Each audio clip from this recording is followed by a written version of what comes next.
The soft glow of the computer screen cast a dim light over the office as I sat at my desk, my fingers tapping against the keyboard in a rhythm of monotony. The mundane tasks of the day blurred together until a figure passed by my cubicle, stirring a dormant curiosity within me. It was Jacob, the new manager who had recently joined our team. His presence was magnetic, commanding attention without effort. "Hey Gina, how's it going?" Jacob's voice broke through the silence, his smile warm and inviting.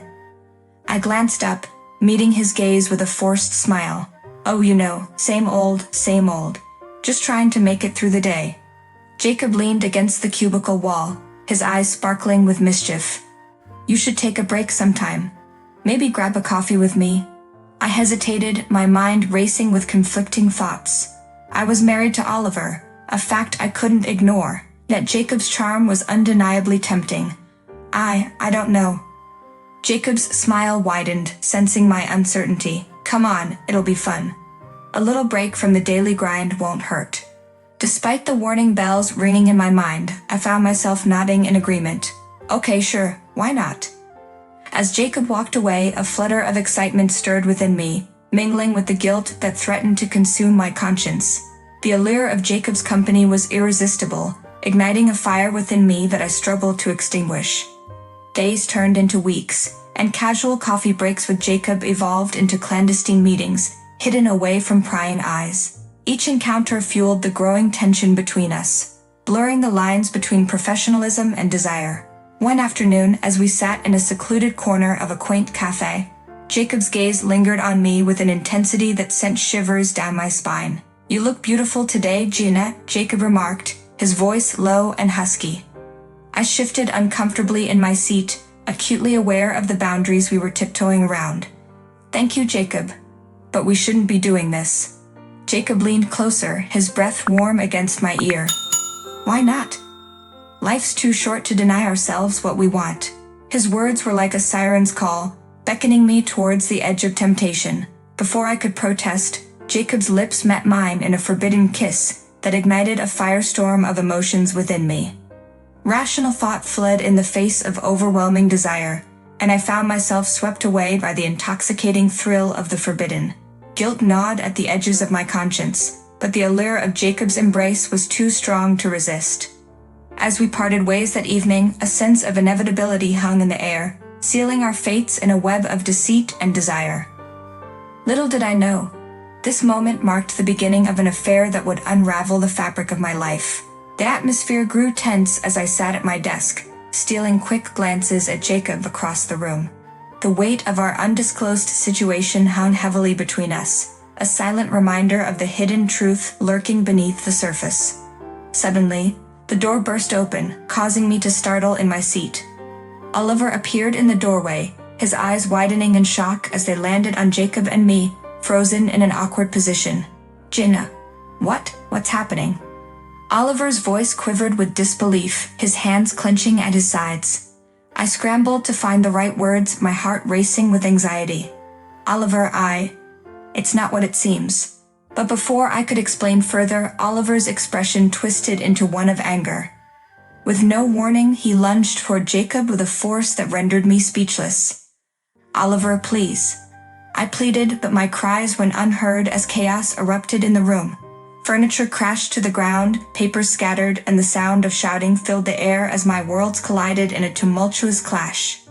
As I watched in shock, Oliver's rage exploded, laying all his anger on Jacob, leaving him beaten and bruised on the floor. Tears welled in my eyes as I came to grips with the devastation I had brought upon my family. In that moment, the facade of secrecy shattered, leaving behind a wreckage that would haunt me indefinitely. The days following the confrontation were a blur of chaos and despair. Jacob lay in a hospital bed, his injuries a stark reminder of the violence that had erupted in our midst. Oliver, on the other hand, faced legal consequences for his actions, his once stoic demeanor shattered by the weight of his actions. Amidst the turmoil, I found myself grappling with the shattered remnants of our once perfect family life. Divorce proceedings loomed ominously on the horizon, casting a dark shadow over our future. Friends and family, once pillars of support, now distanced themselves, their disappointment palpable in every interaction. One evening, as I sat alone in the dimly lit living room, the weight of my guilt pressing down on me like a lead weight, Oliver's voice broke the silence. "Gina, we need to talk," he said, his tone strained with exhaustion. I turned to face him, the lines of worry etched deep into his features. "What is it, Oliver?" He sighed heavily, running a hand through his hair. "I don't know how we're going to get through this. Everything's falling apart, and I don't know if we can ever rebuild what we had." Tears welled in my eyes as I reached out to him, desperate for some semblance of comfort. "I'm so sorry, Oliver. I never meant for any of this to happen." But even as the words left my lips, I knew that apologies were not enough to mend the shattered pieces of our fractured family. The road ahead was fraught with uncertainty and pain, and I couldn't shake the feeling that we were teetering on the edge of an abyss, with no clear path forward. In the quiet solitude of my empty home, I found myself engulfed in a sea of introspection. The events of recent weeks weighed heavily on my mind, each memory a sharp pang of remorse that refused to be ignored. Alone with my thoughts, I couldn't escape the crushing weight of my own selfishness. As I sat at the kitchen table, a dim light casting long shadows across the room, Oliver's voice echoed in my mind. "I trusted you, Gina," he had said, his eyes filled with a pain I couldn't bear to witness. "How could you do this to us?" The question lingered, haunting me with its unspoken accusation. How could I have been so blind to the consequences of my actions? The guilt gnawed at my conscience, a relentless reminder of the pain I had inflicted upon Oliver and our children. Lost in my thoughts, I traced the events leading up to the affair, dissecting each moment of temptation and longing with painful clarity. The realization of my own weakness was a bitter pill to swallow, leaving a bitter taste in my mouth as I grappled with the consequences of my betrayal. A soft knock at the door broke through my reverie, pulling me back to the present. I hesitated, uncertain of who could be on the other side. "Gina, it's me," came Oliver's voice, muffled through the wooden barrier. "Can we talk?"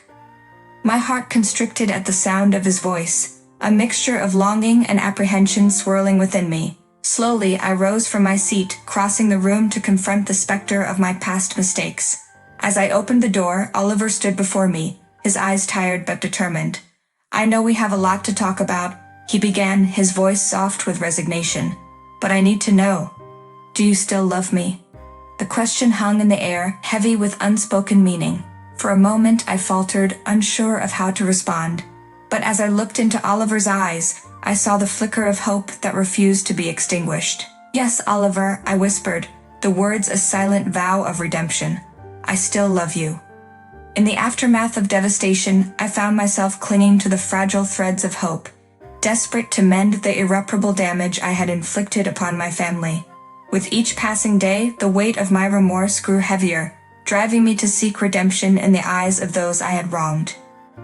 One evening, as the shadows lengthened and the house fell into a hushed silence, I mustered the courage to reach out to Oliver. The air crackled with tension as I dialed his number, my heart pounding in anticipation of his response. "Hello?"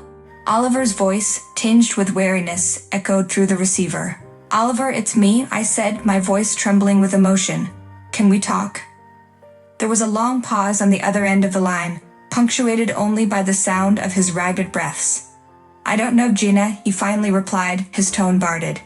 "What could you possibly have to say that would make any difference now?" My throat tightened at his words, the weight of his skepticism crushing the fragile hope within me. I need you to know that I'm sorry," I whispered, the words a feeble attempt to bridge the chasm that had grown between us.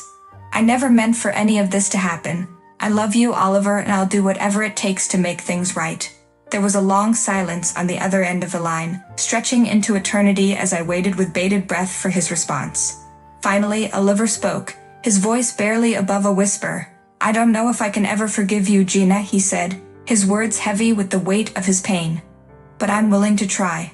Tears pricked at the corners of my eyes as a flicker of hope ignited within me, a glimmer of possibility amidst the darkness that threatened to consume us. With Oliver's tentative acceptance, I knew that the road ahead would be fraught with challenges and uncertainty. But for the first time since the storm had descended upon us, I dared to believe that redemption was within reach. In the depths of despair, amidst the wreckage of my shattered life, a faint glimmer of hope flickered like a distant beacon. Despite the overwhelming darkness that threatened to engulf me, I clung to the belief that redemption was possible, even in the face of seemingly insurmountable odds. As I faced the consequences of my actions head-on, a sense of determination stirred within me. I vowed to confront my demons and strive for redemption, no matter how elusive it seemed. Though the road ahead was fraught with uncertainty and pain, I refused to succumb to despair. In the quiet moments of solitude, I found solace in the memories of happier times. Images of Oliver and our children danced through my mind, reminding me of the love that had once bound us together. Despite the pain of our fractured family, I held onto the belief that healing was possible, even in the wake of such devastation. One evening, as I sat alone in the dimly lit living room, the sound of a knock at the door shattered the silence. Startled, I rose from my seat, my heart pounding with trepidation. Who could it be at this late hour? As I opened the door, a figure stood before me, bathed in the soft glow of the porch light. It was Oliver, his eyes weary but filled with a glimmer of hope. "Jaina," he began, his voice hesitant yet filled with longing. "I've been doing a lot of thinking, and I realize that despite everything, I still love you." Tears welled in my eyes as I looked into Oliver's eyes, seeing the pain and uncertainty reflected in his gaze. "Oliver, I'm so sorry for everything," I whispered, my voice choked with emotion. "I never meant to hurt you or our family." For a moment, we stood in silence, the weight of our shared pain hanging heavy in the air. But amidst the darkness, a spark of hope ignited between us, illuminating the possibility of a brighter future. As we embraced, a sense of peace washed over me, filling the empty spaces that had long been haunted by regret and despair. Though the road ahead would be difficult, I knew that as long as we faced it together, there was hope for redemption, even in the midst of desperation.